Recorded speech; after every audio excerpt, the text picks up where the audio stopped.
Hey ocean travelers around the world, this is Megalodon. Did the ocean's biggest shark really vanish? A super predator once big enough to bite whales in half, left teeth across the world, and a timeline that says extinct. Unless the clues are being read wrong. A broad flat river carries sand, the thole of tea. A hobby diver runs his fingers along the bottom and stops when a shape refuses to be mud. He lifts a triangle of fossils serrated like a saw, wider than his palm and heavy, in a way modern teeth never feel. On another coast, a museum drawer opens to a whale vertebra with a clean semicircle of gouges. Each mark fits a tooth width that maps to a jaw too large to fit inside any living shark. Far offshore, a fishing crew watches a sonar screen spike, one dense body 2 school decks deep, sliding fast under the hull. A deckhand jokes about giants. The captain notes a thermocline. The screen clears. 3 moments. 1 question. When the ocean writes in clues this bold, what is real and what is only the mind wanting something enormous to still be out there? Start with the simplest picture that still holds power. The animal in question was a giant macro-predatory lamiform shark, built for speed and heat retention, wide-ranging, and tuned for big prey. Its fossils scatter across basins on both sides of every major ocean, loudest in the Miocene and fading in the Pliocene. Apex predator of whales is not a poster, it's a daily job. It means patrolling shelf edges and broad warm currents where baleen whales, small rorquals, and ancient dolphins fed. It means leaning into the physics of ambush, coming from below or behind, driving a bite into soft tissue behind a flipper, or into the belly seam where a single hit could disable, then following a trail of blood and fat the way modern large sharks still do when the first strike is not the last. Claims about size live or die by receipts. This record does not bring skulls. Cartilage does not fossilize like bone. Instead, teeth and vertebral centra do the talking. Tooth crown height is the ruler that shows up most often, because teeth are what rivers and beaches deliver by the thousands. When those crowns are measured and compared with living laminiforms that have both teeth and known lengths, a pattern emerges. The math is not magic. It is careful scaling, anchored by jaw arc reconstructions, and where preserved, growth bands in vertebrae that echo years the way tree rings do. Stack the lines from several methods, and the credible window lands in the 15-18 meter range, immense, longer than a city bus, and heavier than a humpback whale. Numbers above 20 meters make headlines, but don't match the quiet statistics that scientists trust when the cameras leave. Quick fact to hold on to: a single big tooth crown, tall as a deck of cards, implies a jaw arc wide enough to bite a modern orca in 2 places at once. Where did an animal like that make a living? Plot the fossils by latitude and basin, and a heat map glows along warm, productive belts. Western North Atlantic shelves, the Pacific sides of the Americas, southern African coasts, Mediterranean corridors, when they were open for whale movement. These are the places that light up. The Miocene, with its warmer global average and rich coastal upwellings, reads like the species' high water mark.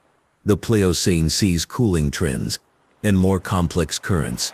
That's where the dots thin. Nursery sites tell the part of the story most people miss. In several coastal layers, teeth cluster at sizes that fit juveniles, not giants. The setting is always the same kind of place: shallow protected bays and nearshore eddies, where warmth, shelter from big predators, and dense food line up for small mouths. Picture rafts of fish fry, rays, cephalopods, and the kind of coastal life that lets a young shark grow without spending energy crossing deserts of water. Nurseries matter because they reveal tempo. A species that uses sheltered nurseries usually grows at a pace that trades raw speed for steady survivorship. Strong when the neighborhood is rich and predictable, vulnerable when nursery quality dips or prey shifts away from the coast. That same life history, slowish growth, big energy needs, made the species powerful in good times and fragile when the buffet changed. Before you get comfortable, take a moment to like the video and subscribe. but only if you really enjoy and want to fall asleep with ocean stories whenever you want. That same life history also explains why later small environmental pushes added up to a hard shove. Bones of whales bring the kind of blunt evidence that needs no poetry. In museum trays and field sites, ribs and vertebrae carry grooves too wide and too evenly spaced for modern sharks. The arc of the bite, laid out across bone, matches a jaw larger than any living species by a clean margin. The orientation of those gouges tells stories about attack angles, hits from below into the belly line, slices behind flippers where arteries run close, or bites that look like test strikes on floating carcasses. Scavenging leaves certain marks, pursuit hunting leaves others.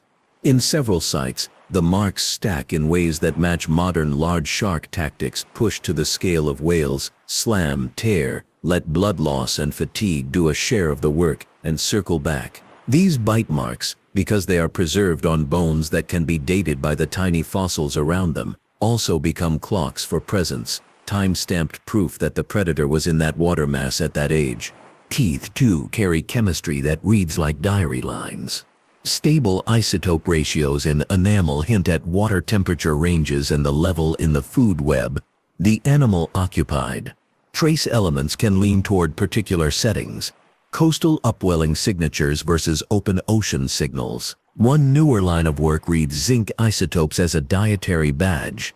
Top-level predators sort into ranges that separate them from mid-trophic feeders. When that chemistry is run across Megalodon teeth and those of modern great whites and ancient smaller sharks, the big animal consistently wears the top of the top signature.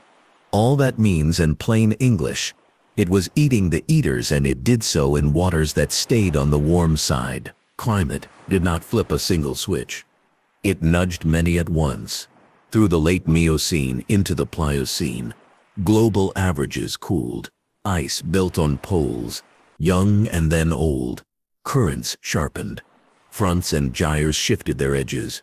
Whales responded in the only way animals can: by following food. Baleen menus moved offshore and poleward deeper at times, away from the sheltered edges that make nurseries easy to defend. If a predator leans on coastal nurseries and shelf-edge hunting, those changes matter. Moving prey plus cooler waters plus deeper migrations is the kind of triple that does not kill giants overnight, but it makes daily life more expensive. Every kilometer farther to find food, every degree cooler to hold body heat against, every extra meter of depth to climb through adds cost to a budget that already requires a lot of calories. Competition fills in the rest of the squeeze. A smaller, faster, more flexible hunter, today's great white, is the obvious example. Can switch prey more easily, use cooler waters more often, and thrive where density of large whales drops. But pinnipeds and smaller cetaceans remain. Add orcas near coasts, with their cooperative tactics and taste for many of the same foods, and the picture becomes clear. On busy shelves and along island arcs, a nimble mixed diet beats a giant specialist when conditions wobble. No single competitor killed the giant. They simply ran the race better in the remodeled stadium. Dating the goodbye matters, and the rocks give a late Pliocene window and last appearances cluster. Last appearance in geology is a conservative phrase. It does not mean the last individual died in that moment. It means the youngest reliable layer where the animal still shows up. Those layers sit under others with microfossils, volcanic ash or magnetic flips that let scientists tag them tightly on the calendar. When many sites in many basins all stop yielding new, securely dated evidence after a certain horizon, the simplest reading is the correct one. The curtain came down across the world stage, not out of sight in one corner. Side trails tug, because mystery is fun. Pop culture loves a survivor. Cable specials have staged mock sightings with stiff fins, misdated footage, and confident narration. Viral clips show big shadows under boats that turn out to be bait balls stacked by sounders. The pattern is always the same: a real fact, a large tooth, a whale carcass with ragged edges, a deep sonar return, stretches into a claim, and the claim hardens into a myth by repetition. The fix is not to mock, but to measure. Scale anchors in images, behavior tells that separate sharks from whales, and both from schools, metadata on photos, and a quick call to local researchers who know which species live where will turn 9 out of 10 huge unknowns into common things seen at weird angles. The question, could it hide in the deep, gets asked with honest curiosity. Treat it with the same honesty. An animal of that size today would leave behind a daily confetti of fresh teeth on coasts, busy with dredges, trawls, and divers. It would put clean modern bite signatures into whale carcasses, documented by networks that monitor strandings on every continent. It would load environmental DNA into choke points, straits, shelf breaks, island shadows where sampling programs already pull up long lists of species. It would crash as bycatch into nets meant for smaller fish and require those crews to invent new stories to explain the damage. Satellite tags on large whales would show odd repeated encounters with something as large and toothy as the past says it was. Instead, the modern ocean's sensors, imperfect but everywhere, return nothing in all those lanes. That silence is not an attitude. It is data. Sharks shed teeth constantly. A single animal can drop tens of thousands across a lifetime. Recent coastlines act like wide combs. Rivers chew into fossil layers and dump old teeth on beaches. That's why people find Miocene and Pliocene crowns today. If a living Megalodon were out there now, Holocene teeth fresh by geologic standards, crisp enamel with no deep mineral replacement, would sit in dredge piles and trawl cod ends in places where thousands of eyes already pick through shells for anything unusual. A century of shell beds and phosphate pits and construction sand has produced no such teeth. That's not mood, that's a result. Environmental DNA deserves one more plain language minute. Seawater holds fragments of genetic material shed by fish, mammals, and invertebrates as they move. Filters pull them out. Sequencers identify them. The method is not magic. It misses rare things and it fights degradation. But in busy lanes and stable eddies, the method is already sensitive enough to map who passes through. If a relic population of giants used the same productive edges that whales and big sharks use now, a signal would likely appear first where oceanography squeezes traffic together. Decades of sampling and no blip is not proof in the courtroom sense, but when layered onto teeth, carcasses, and bycatch records, it rounds out the circle. Why does the myth feel so good? Humans lean toward the ancient and the enormous. Dinosaurs, giant sloths, towering sharks. These live rent-free in the mind because they put scale on a planet that can feel shrink-wrapped by screens. There is nothing wrong with that pull. It has to sit behind the wheel of facts, not in front of it. Respect the wonder, keep the receipts. A few case files show how honest mistakes happen. In one, a decaying basking shark, huge, harmless in life, loses tissue in a way that makes its head look like a long, pointed jaw. That shape washes up, and photos make rounds minus a scale reference. In another, a whale shark cruises under a small boat. The lens warps distance and turns a gentle giant into a looming unknown. Several famous sonar clips show dense, fast returns at a few hundred meters that later workups match to schools pulled tight by predators, or to layers where cold and warm water meet. None of this is dirty. It is just the ocean playing with light, sound, and nerves. Balance those with sites where rock does not argue. Coastal cliffs in several countries yield tight layers where tiny fossils fix dates, and those layers give up tooth after tooth at sizes and wear patterns that fill in the growth story. Canal cuts and phosphate mines expose older beds that act like time capsules. Each place adds one clean thing. This bay was a nursery. This line is the size ceiling. This horizon holds the last appearance. This pack of whale bones tells the prey menu. The strongest science picture is not built on one eureka, but on many small bricks that fit. Zoom in on anatomy for a moment without the math headache. A tooth is a tool built for a job. Broad, thick, serrated crowns. Grip and slice dense tissue. The root and base geometry seat those crowns into a jaw that can take torsion without popping teeth like bottle caps, lever arms in the jaw, distances from muscle attachments to hinge, to tooth row, set bite force. Even without a fossil skull, living analogs and the sizes of preserved vertebral centra let researchers estimate bites that outclass modern large sharks several times over. Translate that into everyday action. A predator that can end a hunt with 1 or 2 well-placed cuts, and then wait for a whale to weaken before committing to the risk of staying alongside. Growth and life history hide in hard parts. Vertebral growth bands, counted like rings in wood and calibrated with known rates and living relatives, point toward ages at maturity later than small sharks reach in lifespans long enough to see many climate swings. Teeth that grow, shed, and regrow in patterns that track age add more lines to the chart. All of it says the same thing: big, slow to replace, and dependent on a steady economy of food and safe early years. Then versus now, oceanography is another lens that helps without drama. The Miocene offered broad, warm shelves with high productivity in many places where continents and currents met. The modern ocean still has productive edges, but large patches of the subtropics function like blue deserts. A lot of water with not much food per cubic meter at the surface.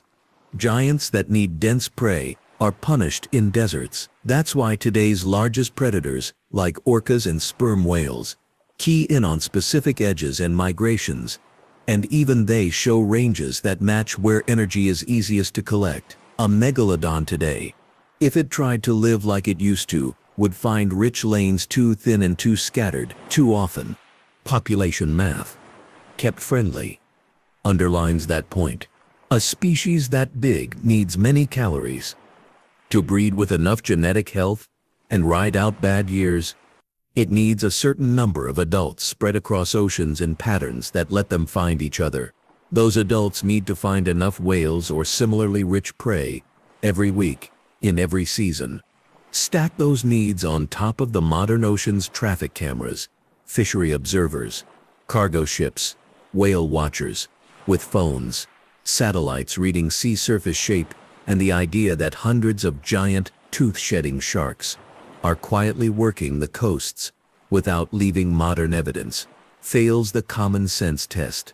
Give the relic survival idea its last fair shot. Suppose a tiny number clung on somewhere obscure. What would show up first? A fresh tooth in a dredge pile with enamel crisp enough to date to recent centuries. A modern whale carcass with bite marks that match a jaw bigger than any known living shark. A cluster of eDNA reads at a busy strait that repeats year after year. A net torn in a way no known animal tears it. The ocean is huge, but human sampling has been relentless in choke points. Decades of nothing across many methods weighs more than one exciting clip from a shaky camera. Myth versus reality can be kept in the head like a small table, still alive somewhere, sits opposite. No modern evidence in teeth, DNA, or carcass marks, despite global sampling. The 25-30 meter monster sits opposite a credible 50 and 18 meters ceiling from converging methods. Lived in the abyss, faces preferred warm, productive shelves and upper slope, often near nurseries. That table is not a buzzkill. It is a way to enjoy the legend and still love the clean lines of what the planet actually says. When new sightings circulate, a pocket field guide keeps the heart steady. Use scale anchors, buoys, rail heights. Wake width is a terrible ruler because speed and hull shape change it. Watch behavior. Whale sharks cruise with steady tails and filter feed. Basking sharks stay near the surface with open mouths. Great whites use sharp sudden changes in depth. Whales blow and travel in lines that give themselves away fast. Pull camera metadata if the clip allows it. Check which species actually live in the water shown, and call someone who spends their life on that coast and knows its animals by sound and shadow. Most mysteries shrink into everyday marvels in under an hour when those steps happen. The tool bench that built this modern picture is worth a nod. Rock hammers and sieves, fine teeth, micro CT and microscopes pull lines of age and diet out of enamel and bone. GIS maps stack finds by date and place. turning dots into trends. Satellite tags on whales, seals, and even sharks chart where the prey goes.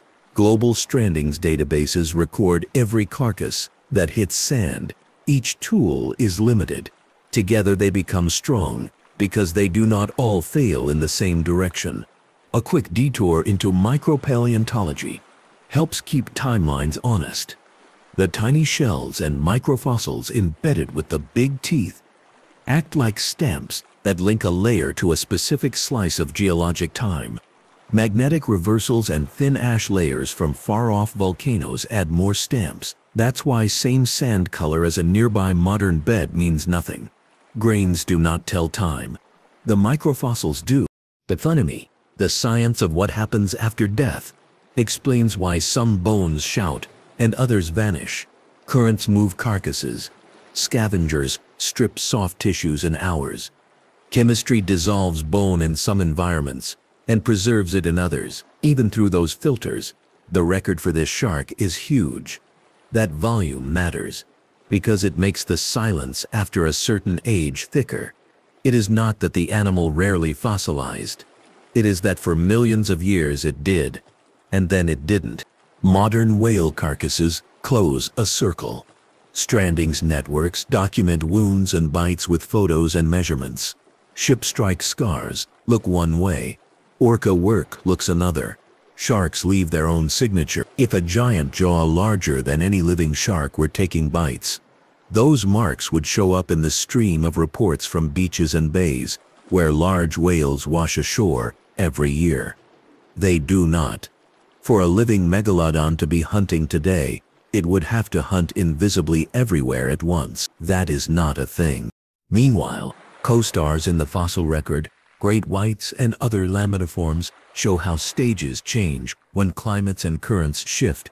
In some places, those smaller predators rise as Megalodon fades, eating different prey, and sometimes overlapping, but not relying on the same nursery real estate nearshore.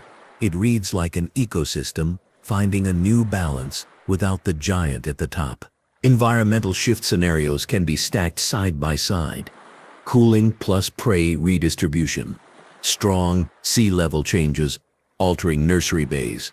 Strong to moderate, depending on region. Productivity pulses fading near coasts. Strong where upwelling regimes changed. Rank them together, and the portrait that emerges is one of many small pushes that together toppled a very large, very good player whose margins were always going to be thin if costs rose. There is a clean conservation link that needs no lecture.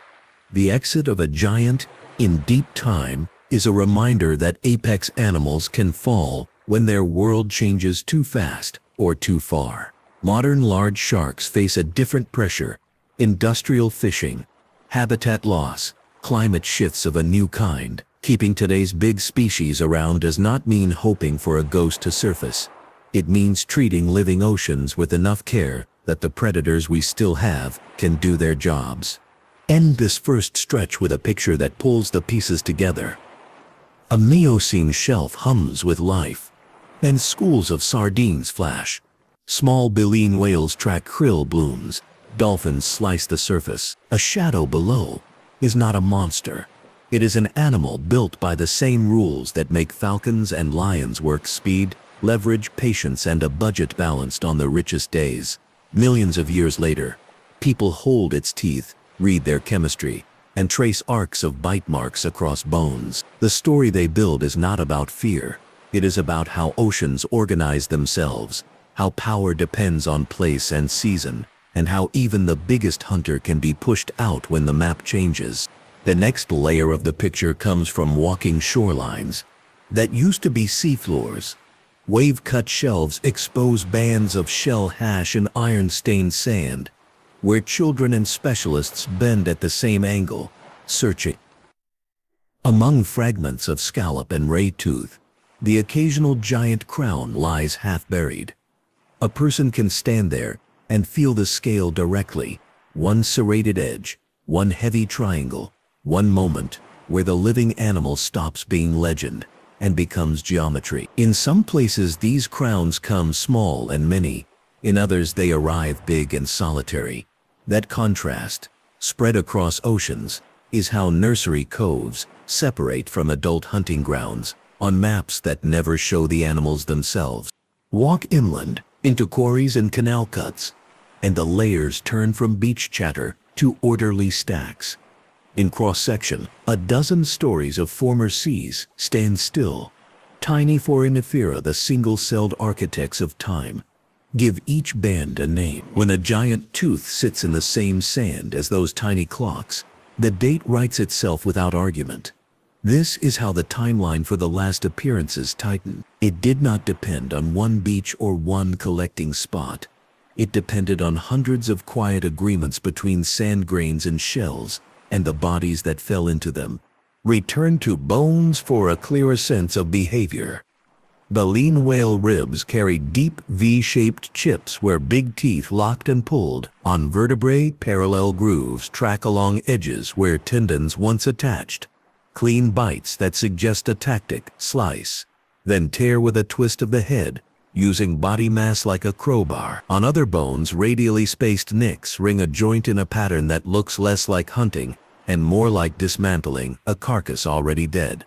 That mix, fresh combat and daylight scavenging, fits a top predator's economics. No one at the top wastes calories. A large shark takes advantage of what the current delivers as readily as it creates its own meals. The jaw's mechanics make those acts plausible without requiring exaggeration. In living lammiforms, jaw cartilage is braced by calcified struts and powered by muscles that tie into the skull in arcs designed to close fast and hold harder as the bite deepens. Scale that up honestly from teeth and vertebrae, and the result is a bite capable of cutting through blubber and connective tissue in single passes, with follow-up shakes that widen wounds faster than blood can be replaced. Imagine a large baleen whale with a flipper sliced at the base, mobility reduced, stamina bleeding away, and a predator circling back in measured minutes, not frenzied seconds. That's how a professional behaves in a sea where patience is often the sharpest tool. Energy arithmetic can be kept human. A body that long and that heavy needs a lot of high-quality food. Blubber is battery-dense, which is why a predator evolved to specialize on whales. But batteries moved, season by season. In the Mexican warmth, many whale lineages lived closer to home coasts, where upwelling and shelf productivity kept plankton blooms near shore and calves near protective shallows. Later, as the Pleistocene set in, those blooms shifted, and cold tongues of water pushed the buffet out and around. Calving grounds changed. Migration routes lengthened and deepened. For a giant shark relying on nearshore nurseries and shelf-edge hunts, that meant more kilometers per meal and more hours in cooler water, both of which add cost to every day. Add geography's big edits. The seaway between the Americas narrowed and then closed, intensifying the Gulf Stream and changing how the Atlantic moved heat north. The Antarctic circumpolar current stayed strong, isolating the Southern Ocean's cold factory. Sea levels bobbed with growing ice. Shallow coastal nurseries drowned or dried, depending on the land around them. The map a giant used to read by feel became a different book. None of those changes single-handedly erase a species. Together they make survival a tougher equation to solve. Modern confusion often starts in the eyes and ends in the heart. Offshore, a school of small fish grows tight under pressure from tunas and dolphins. A sounder paints that school as a dense moving block. A camera aimed down picks up a shadow that looks like one large thing, when it is many small things with one shape. Online, the clip loses its context and gains a caption. In a cove, a dead basking shark strands in warm weather. Tissue melts away from the head first, leaving a pointed outline where soft parts once smooth corners. Photos freeze that strange outline, while the smell fades from memory, and again, the caption fills the gap. The fix is simple, and always the same. Compare, measure, and ask someone who sees these waters every week. Meanwhile, the Ocean Volunteer Army already looks beachcombers pocket odd shells, and send photos. Anglers swap shots of strange silhouettes near the boat and wait for identifications from biologists who seem to live online as much as on the water. Whale watch crews log every scar on every fluke and fin. Shipping lanes bristle with AOS beacons. Satellites read sea surface heights to the centimeter. Gliders whisper water temperatures from below the waves. In this reality, a living population of giants working coasts and shelf edges would be noisy. Fresh teeth in dredge spoil, modern bite signatures on stranded whales, large animal bycatch reports, eDNA in choke points like straits and channels where water funnels life past our instruments. The stream is full of other things, modern great whites, orcas, humpbacks, sperm whales, and vacant of anything that fits the old profile at the old scale. Consider the nurseries again, because they are the most human connection to a species' future.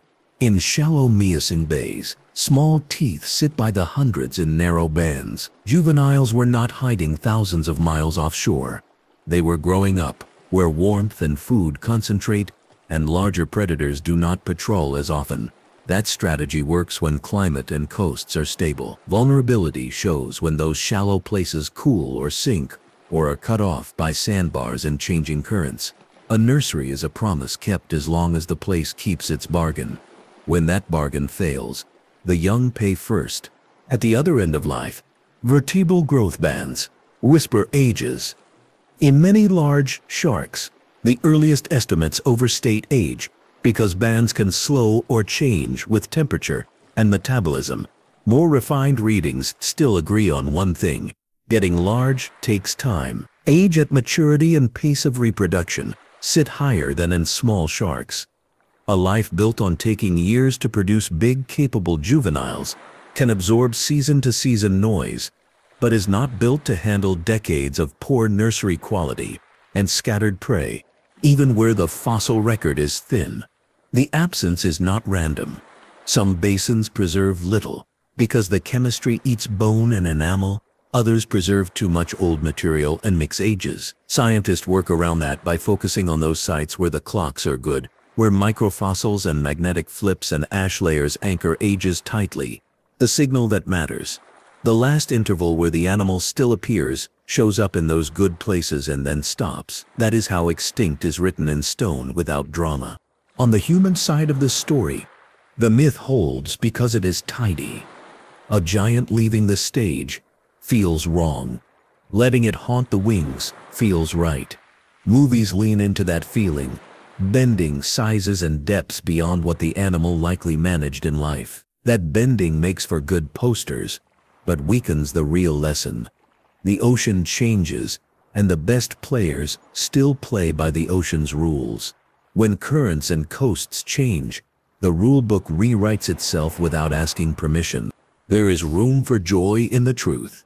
A person can hold a fossil tooth in a hand and trace serrations with a thumb and know that a real animal used that blade. A person can walk a beach after a storm and find small modern shark teeth and ray plates and match them with charts and learn a coastline's living cast. A person can read a whalebone's healed scar and think, not of fear, but of endurance, of animals crossing a world and carrying their maps and muscle memory. Wonder does not require a ghost, it only requires attention. Attention helps with scale errors too. When a new clip shows a bus-sized shadow, the audience can be walked through simple checks. If a buoy floats in frame, measure the buoy's known diameter against the shadow's length. If a boat's rail appears, note the standard rail height and back out the distance with rough geometry. Ask what the animal does. Does it breathe? Does it roll?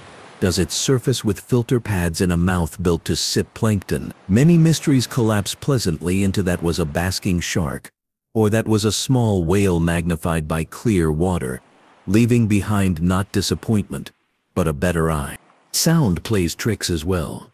A transducer chirps, a return blooms, and excitement rises.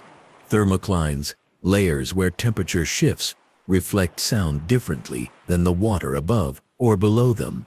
Bait balls act like soft walls. Sometimes the boat itself pens fish under the hull for minutes at a time. stacking a signal that looks like one large thing and then vanishes as the school pours out of its own trap. A calm voice from someone used to screens can save hours of speculation with 2 sentences. The speed is wrong for a single body. The shape is wrong for a shark or whale. Mystery dissolves into physics the way fog lifts into air. Across the last 2 centuries, humans have also built a natural history archive. By accident. Lighthouse keepers kept notes, whalers sketched, merchant captains wrote log lines about strange catches and stranger wash-ups. Today, strandings networks take high-resolution photos of every wound, bite, and scar on whales. Modern great whites leave crisp, narrow-cut arcs. Orcas leave ragged tear and peel marks that look like team efforts. No one has found a new, wider, consistent pattern that matches a jaw larger than a great white's and smaller than an orca's in all these modern files. If a giant were feeding now, its calling card would sit in folders from Alaska to South Africa. Those folders are thick with familiar signatures. Another axis of evidence is accidental capture. Industrial fishing throws lines and nets through almost every productive edge on Earth. Bycatch records, though tragic, become data. New species and rare giants sometimes show up dead in nets. That is how several deep-sea sharks and rays first entered the books. A predator the length of a bus would not be common bycatch, but it would not be zero, and a single incident would breed an industry story that would not stay quiet. Instead, the loudest stories circle back to large, known animals caught where they've always been. Everything above is why the relic thought experiment has to be answered with clarity. A tiny surviving population hiding far offshore would still need to feed, breed, and move. It would leave traces in places where those acts cross human observation.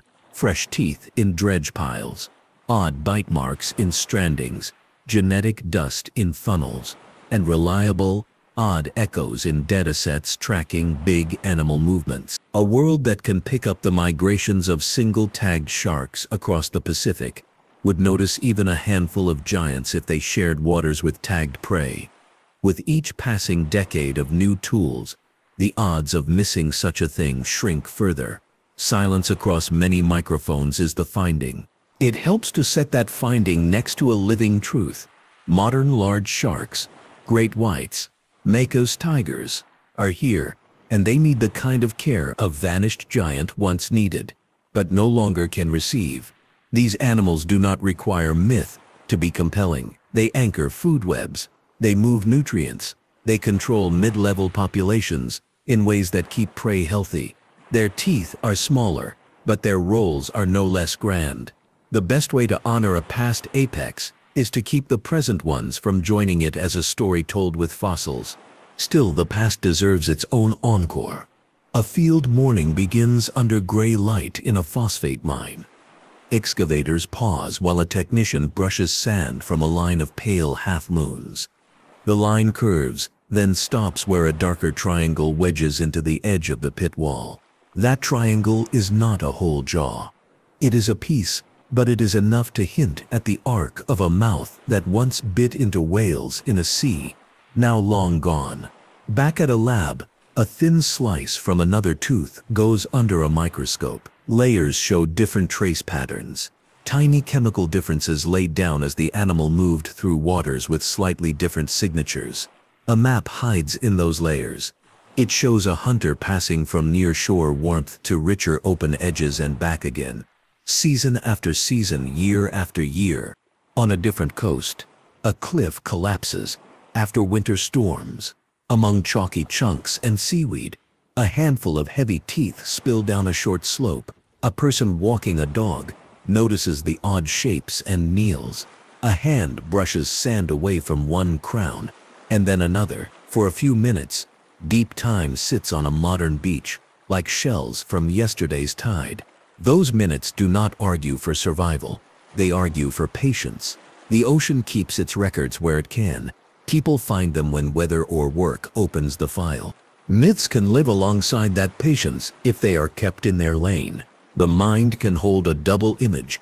What a creature was, and how it is gone. It can enjoy a movie where a submarine slides under an impossible shadow, and still appreciate that the truest thrills sit in the quiet work of measuring and comparing and standing on windy rock with a caliper and a notebook. That is the tone seasoned field workers carry, all with a clipboard. They carry another habit: humility. A paleontologist leading a student group will sometimes stop mid-sentence and correct the record on the spot. That number was too high. The new paper moved the estimate down. Or, that idea looked good last year and doesn't hold now that we have this new site. Good science does not fear those corrections. It treats them as a sign that the picture sharpens. In the story of this giant, sharpness came slowly and then quickly as new chemistry, better maps, and cleaner timelines arrived. Each tool peeled away a layer of wishful thinking and left a stronger, smaller core of truth behind. Some viewers will still want an edge case. A what about here? There is a fair answer. If there is a place where a relic could persist longest, it would be an area with steady, rich prey, moderate water temperatures year-round, and enough remoteness to minimize human overlap, but not so remote that prey itself becomes scarce. That combination leaves very few candidates, and those candidates are already saturated with tags, cameras, ships and nets. It is fine to map that hypothetical. It is important to mark it as hypothetical, and then compare it with the daily global reach of observation humanity already exerts. The conclusion follows without theatrics.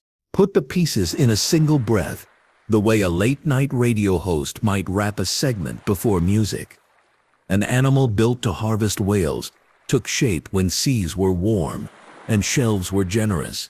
It raised its young in nursery coves that kept small bodies safe. It grew to lengths that dwarf modern sharks and bit with a geometry that still shows on fossil bone. As the map cooled and the buffet moved, it faded. After a certain age, teeth stop appearing in layers that can be stamped as young. Today's oceans, drenched in sensors, yield no fresh modern sign. The fossil record is not a rumor mill. It is a ledger, and the last page has a date. Even so, the mind will drift to a thought experiment about meeting the animal while it still lived. Picture a calm morning on a Miocene shelf edge.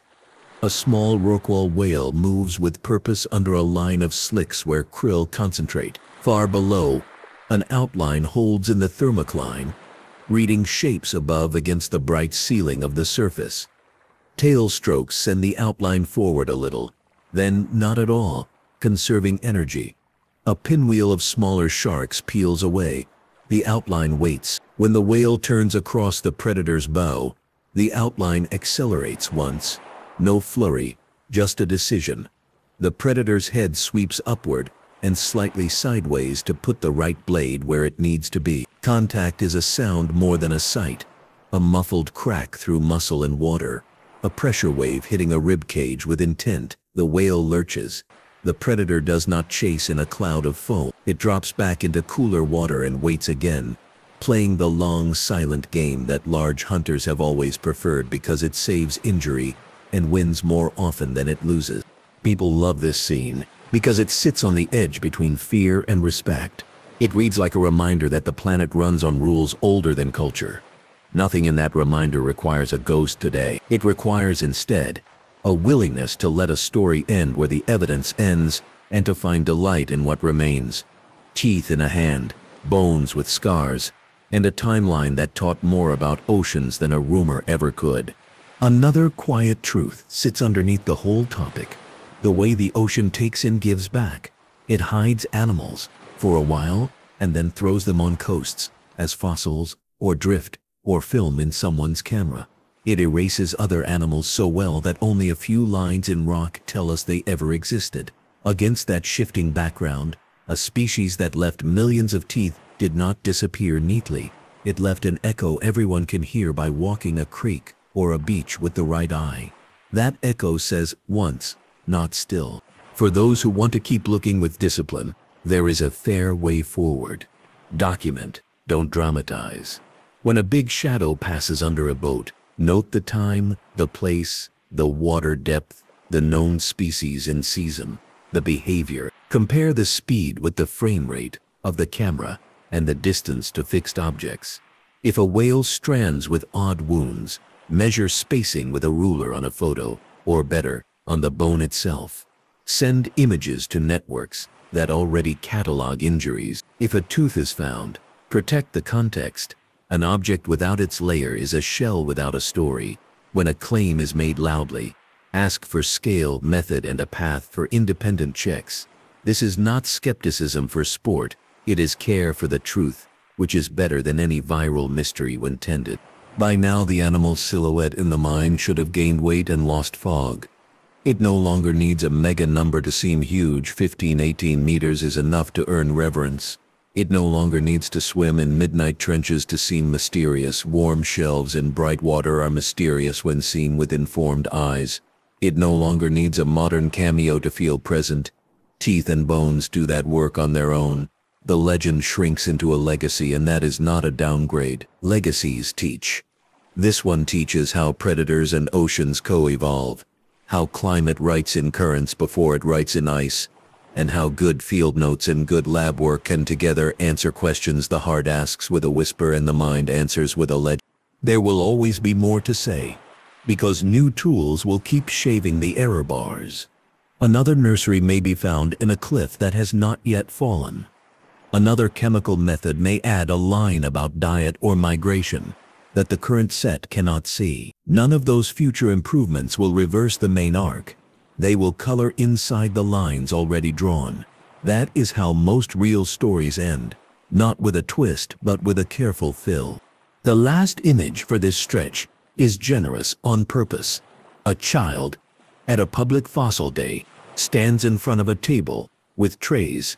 Each tray holds teeth from many species. The volunteer on the other side points to the serrations on one, the smooth edge on another, the crushing plate of a ray set off to the side. The child chooses the big one with the heavy crown and says nothing, just feels. The volunteer says, "That fell from a shark's mouth millions of years ago and landed where a river could find it." The child nods and returns the tooth to its tray. In that motion, pick up, understand, put back, lives the best version of this entire topic. Curiosity, evidence, respect. The closing arc of the story leans into clarity. When a claim for survival pops up, the simplest checks carry the most weight. Scale anchored to fixed objects. Behavior compared to known species. Location matched against real distribution maps. And time of day and water conditions noted, because glare, turbidity, and depth change what cameras see. A clip filmed in tropical green water, with a gentle surface chop that shows a steadily cruising, spotted giant will point, with almost no effort to a whale shark. A cold temperate scene with a high dorsal fin and a rolling back and forth glide that stays near the surface reads basking shark. Quick fact: when the animal never breathes, never shows a blow, and never shows tail flukes, the odds tilt strongly away from large whales, even when size feels huge. This is not about outsmarting anyone. It is about letting the ocean's ordinary cues sort the frame. Consider how different pieces of evidence stack when they are set side by side. A new tooth with sharp edges from a dredge pile, where modern shells still shine, would be the easiest present-day signal. None has appeared. Modern whale carcasses with bite arcs wider and deeper than any known living sharks are the next obvious sign. None have been confirmed across thousands of documented strandings. Environmental DNA in choke points, straits, channels, shelf breaks offers another path, because water there funnels many species past one imaginary sampling point. Programs already pull up lists that include rare fish and sharks. No signal has emerged that hints at a giant lamiform outside the species humanity already knows. In another column sit counterexamples, the everyday proofs that modern sensors do in fact find large, hard-to-see animals. Rare beaked whales, for instance, leave eDNA and strand, and sometimes show up on naval sonars. Giant squid leave camera clips and scars on sperm whales. Basking sharks and whale sharks appear in satellite tags and drone footage. The microphones work. They hear lots of things. They do not hear this. For those who like to walk backward from effects to causes, The energy budget remains the lodestar. A giant hunter of whales needs whales where it hunts, often enough that a week can pass without famine. Today's whales have ranges and behaviors humans track with precision. Satellite tags show daily migrations and seasonal flyways. Acoustics reveal dive depths and feeding layers. If another apex as large as the giant once was moved through the same highways, a wake would ripple behind it. Scars, missed calves, sudden departures from feeding grounds, and in some unlucky cases, collisions that leave new patterns on ship bows. That wake is missing. The ocean, crowded with measures, shows no new ripples. Ranking the environmental pushes that likely mattered most does not require equations. Cooling that strengthened frontal systems and pushed prey offshore sits near the top. Next to it, habitat loss for nearshore nurseries as coastlines and shelves were remapped by sea level and current changes. Close behind, the arrival and rise of nimble competitors that could thrive on diversified menus, great whites and near coasts. Orcas, whose cooperative strategies let them handle many prey types. Productivity shifts that thinned prey near some shelves round out the list. None of these trends contradict each other. They braid together. They explain why an animal well adapted to one world would struggle in the next. Still, room remains for delight, because delight fuels attention, and attention fuels good science and good policy. It helps to keep a small how-to-look kit ready for the next time the sea offers something odd. Step 1. Anchor size with something known. Buoy diameter, boat beam, ladder rung spacing, or a person in frame. Step 2. Note behavior. Surface skimming, filter feeding, gliding below with a high dorsal fin that never leaves the water, or sharp depth changes with quick acceleration. Step 3. Collect context. GPS location, water temperature, clarity, time of day and which species are common there that season. Step 4. Share the raw file and any stills with people who log these things for a living. Local researchers, stranding networks or citizen science platforms that route images to experts. Step 5. Accept an identification even when it replaces a thrilling unknown with a known neighbor. A basking shark close to home is still a privilege to witness. Quick checks expand to one more domain where claims sometimes go sideways. Photographic scale. Wake width looks big when a boat moves slowly. A lazy S-curve behind a hull can dwarf any fish and fool the brain into using the froth as a ruler. Water magnifies and compresses depending on angle. A fish just under the surface looks larger than the same fish. A few meters down, zoom lenses flatten distance so that two bodies in different planes merge. The cure is simple. Multiple frames from different angles if possible, and a quiet mind that allows for the idea that vision wants to see giants, because giants are fun to think about. Now a short, clean set of answers to the questions that always arrive. Could a few survive unseen? A tiny number could hide for a short time in a world this large, but a reproducing population of giants feeding on large prey would leave modern traces in teeth, DNA bycatch, and bite marks. Across those channels the signal is absent. Why are there no fresh teeth? Sharks shed them constantly. Modern dredging, trawling, and collecting pull huge amounts of recent seafloor into human hands. Fresh Holocene crowns with crisp enamel are found for many species. None match the giant after the late Pliocene. What would a modern bite look like? Wider, deeper arcs on whales with spacing larger than a great white's, consistent across multiple carcasses and coasts. Modern records do not show this pattern. Are giant teeth ever fake? Yes. Some are resin casts or altered modern teeth. Weight, enamel texture, mineralization, and provenance usually expose fakes fast. Reputable finds come with layered context, site, strata, associated microfossils. Could it live deep now? The species anatomy and fossil distribution point to warm, productive shelves and upper slopes. Not abyssal life.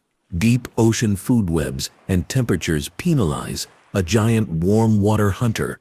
Modern deep survey methods would also be more likely to catch traces over time if such an animal used predictable deep lanes. That set of answers lands softly when it is followed by glimpses that let the imagination rest in places evidence treats kindly. 6 postcards from deep time, held short enough to savor.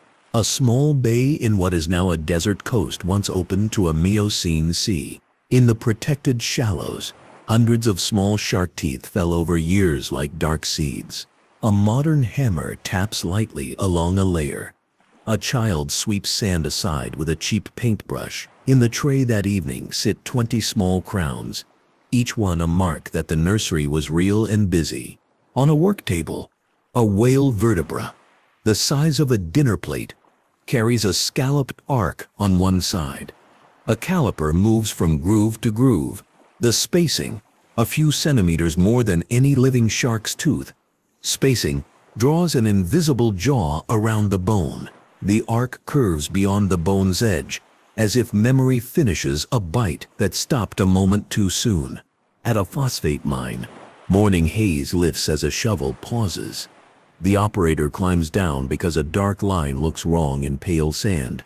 That line, once brushed, becomes the edge of a partial jaw section. Teeth are missing. Sockets remain like a row of keyholes. The piece is not camera pretty. It is better context-rich, layered with tiny shells that will later pin its age so tightly that a whole paper will hinge on it. On a limestone ledge, a volunteer places a hand next to a single tooth for scale. The serrations look like a zipper. The tooth is heavy in a way photographs never convey. Mineral now, not enamel, part stone and part memory. The volunteer does not need it to be from a living animal to feel its power. The power is in the straight language of the edge. In a quiet lab at night, a tooth slice rests under a scope. Light passes through thin enamel. A camera sensor collects tiny differences in chemistry. Along growth lines, a computer turns those differences into a graph, then into a map of movement, through water masses that vary in temperature and trace elements. The map is not GPS. It is better than a shrug. It says, nearshore warmth here, open edge hunting there, seasonal rhythm that repeats until it stops. After winter storms, a chalk cliff on a modern coast slumps. Among broken blocks and brown kelp lies a cluster of dark triangles. A runner slows, then kneels. A phone buzzes with photos sent to a local group that has seen this before. In an hour, someone arrives with labeled bags. Nothing breathes life back into a giant. Everything connects present eyes to an old sea made briefly visible by gravity and weather. Set next to those postcards, the recap becomes almost quiet enough to miss. Teeth everywhere across Miocene seas and into the Pliocene. Chemistry that speaks of warm water and top-level predation. Bone scars that make tactics clear. Cooling and current shifts that moved prey offshore. And deeper, the rise of agile competitors near coasts. Nursery strategies that turned fragile when shallow places changed. A last appearance window that tightens in good rocks and then holds. A modern ocean full of sensors and eyes and nets without a matching sign. The ledger is not cruel. It is simply full. What remains to say owes more to generosity than to finality. The giant that isn't here still teaches. It teaches that scale is earned and expensive. It teaches that oceans are not backdrops, but machines with parts, currents, temperatures, fronts, shelves that set the rules of every chase. It teaches that myths can travel with the truth as long as each rides in its own lane, and that wonder is strongest when it shares space with method. Respect asks for one thing. Let the evidence settle the status while enthusiasm settles on what lives today. Enjoy the fossils. Protect the sharks still drawing arcs under modern hulls. Keep a careful eye on the edges of shelves where life concentrates and where even ordinary days can show extraordinary bodies moving with old purpose. The camera of the mind pulls back one last time. A shelf meets a slope under a bright surface. Schooling fish boil and flash. A modern great white rolls under the light line, small compared to the giant in memory, perfect in the role it plays. Far below, A sperm whale clicks to its pod. Far above, gulls mark a patch where bait pushes up. The sea is complete without a ghost. Because the work of the sea continues, and the records it left of giants are enough to honor them. Humans stand on beaches and boat decks and cliffs with trays, calipers, cameras, and an old steady curiosity. That curiosity is the through line from a serrated crown in a child's hand, to a museum tag, to a graph on a screen. It closes the story cleanly. Enjoy the wonder, love the evidence. Keep the living ocean wide and loud with its rightful hunters, and let extinct mean exactly what the science says. Even as eyes by habit keep one friendly glance on the horizon out of pure harmless hope.